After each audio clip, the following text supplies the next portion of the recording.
A birthday party took a deadly turn this weekend after a gunman shot 28 people, killing 4. It happened in Dadeville, Alabama. Most of the victims were identified as teenagers who were attending a 16th birthday party. Police have not shared if the shooter is in custody. They say an argument caused the shooting. 2 of the victims were identified as Dadeville High School seniors. A federal judge blocked President Joe Biden's clean water rule in 24 states last week. Judge Daniel Hovland of the U.S. District of North Dakota issued a temporary injunction to pause the enforcement of the rule. Biden issued the clean water protections last year. Opponents of the rule say it harms business and agriculture. But White House officials say if protections are loosened, it could harm drinking water across the U.S. The Environmental Protection Agency was sued earlier this year after Republicans said the rule violated the Constitution. Elon Musk has created a new artificial intelligence company. It's named xAI. Musk serves as its director. A filing for the company shows it was incorporated early last month. It comes just weeks after Musk called for a pause on all AI development in an open letter. Along with a group of tech experts, Musk said AI posed risks to society. And Musk's SpaceX was scheduled to launch its Starship rocket Monday, but the operation was canceled. A pressurization issue led engineers to delay the launch. The rocket was supposed to make one full lap around the Earth before landing off the coast of Hawaii. Starship is the most powerful rocket ever constructed. Musk has said it brings SpaceX closer to sending people to Mars. Catalytic converter theft has been on the rise for the past 5 years, but it takes more than one party to try and fight the crime. Valley View News' Sonia Hugh shows us some approaches. That is the sound that Esteban Moreno heard when he tried to start his car a few days ago. At the time, I'm thinking they got me again. Moreno says it was the second time in a year that his catalytic converter got stolen. At this point, don't know what I can do to kind of prevent it. To help victims like Moreno, the Los Angeles Police Department hosted a free VIN marking event over the weekend. While it doesn't necessarily prevent theft, Detective Jeff Lohman says having the VIN etched on your catalytic converter helps in prosecuting the thieves. If you don't have an identified victim in a property crime, it's near impossible to get a prosecution. There has to be a potential victim that says, you know, hi courts, I didn't get permission for this person to take my catalytic converter. VIN marking also helps police return recovered catalytic converters to their owners. But Sako Abadin, who runs a muffler shop in Reseda, says the current laws raise questions about the purpose. California law says we cannot install a used catalytic converter. So, you know, now we're falling in that gray area of the law. I mean, are we supposed to put that catalytic converter back on the car, or? Abadjan recommends installing a cat shield for those looking for a more immediate solution to deter thieves. In the meantime, LA City Council voted Tuesday to allow police to arrest anyone who has an unattached catalytic converter without papers to prove lawful ownership. If found guilty, they can be fined up to $1,000 or face 6 months of jail time. Reporting from Reseda, I'm Sonia Hugh. Thank you, Sonia. Shopping in stores is a thing of the past, and online shopping is in. Best Buy is laying off store employees across the country. It's a response to consumers buying products online and electronic sales decreasing. The company says it wants to evolve its stores and offer a better experience to customers. Best Buy plans to hire more customer support employees and invest in its Total Tech membership program and health business. The retailer had 125,000 employees in early 2020. That number was down to 90,000 at the end of January. When we come back, actor Jamie Foxx is recovering from a medical complication. Also, it's the end of the hit Broadway show, The Phantom of the Opera. Stay with us. Welcome back. Everything Everywhere All at Once was a big winner at the Screen Actors Guild Awards over the weekend. It swept awards in almost all film categories, including lead actress for Michelle Yeoh. Supporting actresses Jamie Lee Curtis and supporting actor Ke-Huy Quan were recognized too. Ke-Huy Quan is the first Asian actor to win a SAG award.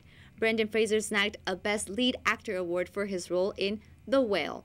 In television, The White Lotus won 2 categories, Best Supporting Actress for Jennifer Coolidge and Best Drama Ensemble. Rihanna continues to work. For the first time, the singer is nominated for an Oscar for the Best Original Song category. She'll perform the song Lift Me Up from Marvel's Black Panther, Wakanda Forever at this year's Oscars award ceremony. She deserves that. Isn't Black Panther your favorite Avenger? It is. I can't wait to see it, honestly. Excited for you.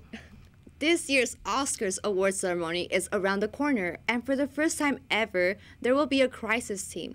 It's being launched after last year's infamous slapping incident between actor Chris Rock and Will Smith. The team will deal with an unpredictable incidents during the live show. Oscar producer Glenn Wise says it's an extra layer of safety. This year's Oscars will be hosted by late-night host Jimmy Kimmel on March 12th. What a great fit, right? That's the third time, and I want to say third time's a charm, but he obviously has this under wraps. Yes, definitely. Actor Alec Baldwin pleaded not guilty of manslaughter charges. Baldwin allegedly accidentally shot and killed cinematographer Helena Hutchins with a prop weapon on a film on set in October of 2021. As the case goes through the legal system, he is not allowed to drink alcohol, own a gun, or talk to other witnesses. Since the incident, sets have implemented more safety precautions with the use of prop guns. New York officially unveiled its first permanent indoor pickleball court. Fitness Center Lifetime invested in the sport as a response to a growing trend. The game combines tennis and badminton. In the last year and a half, the center spent an estimated $500 million buying up real estate for pickleball courts. On the local court, the CSUN Matadors competed against other college teams in the SoCal Sectional Championship for tennis. Valley View News' Tom Legrand has more about our players' performance in San Diego last weekend.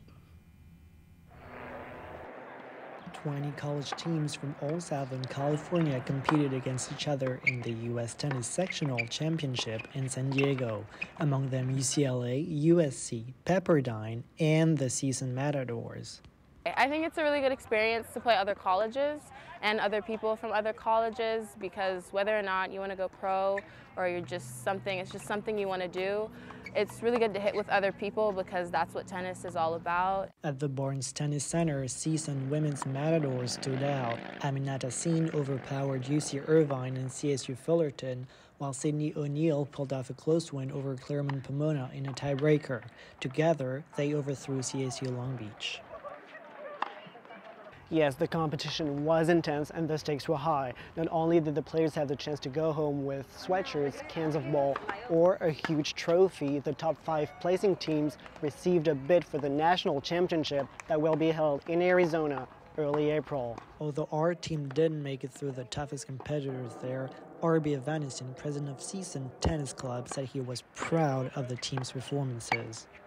Each year, our club has been improving with our talent in the club, and I've been seeing a steady improvement in our scores and just the overall level of satisfaction of our club members when we come out to these tournaments. I think I did better than expected, but also I know I could improve a little bit, but that's kind of what the club is for, so I look forward to more tournaments in the future. That was Tom Legrand reporting. Thank you. Hear this. While NFL newcomers cashed out on big houses and fast cars, former Cincinnati Bengals Chad Johnson held off. He spent his first 2 years on the team living inside the Bengals stadium. He had access to showers, a cafeteria, a TV, and a gaming system. Even though he earned millions throughout his career, the 45-year-old says he wasn't tempted to buy expensive items. Johnson estimated he saved at least 80% of his salary. The long-awaited boxing match finally happened. Tom Fury and YouTuber turned boxer Jake Paul fought a hefty fight. Paul suffered his first loss. The match happened in Saudi Arabia for the special Diriyah Championship belt. The fight was delayed several times because of issues, including Fury's visa being denied at one point. Both men are open to a rematch, but Fury says he will enjoy time with his girlfriend and his newborn daughter before then. The NBA's Russell Westbrook debuted with Los Angeles Clippers with the right foot. After a rough season with Los Angeles Lakers, the 34-year-old player scored 17 points, 14 assists, and 7 turnovers in only 39 minutes. Despite Westbrook's performance, the Clippers lost to the Sacramento Kings 176-175. It was the second highest scoring game in the NBA history. Now, Disney fans in California, listen up. A new addition is coming to Disney California Adventure. Rogers, the musical, will be performed this summer at the Hyperion Theater. The musical was first featured as part of the Disney Plus series Hawkeye. It's now being turned into a one-act stage production about the life of the first Captain America. The storyline, music, and debut date will be announced next month. That's all for us at Valley View News. I am Lupita Baltazar. And I'm Aaliyah Fitzgerald. For stories any time of day, go to our website, csunvalleyview.com. Thanks for watching.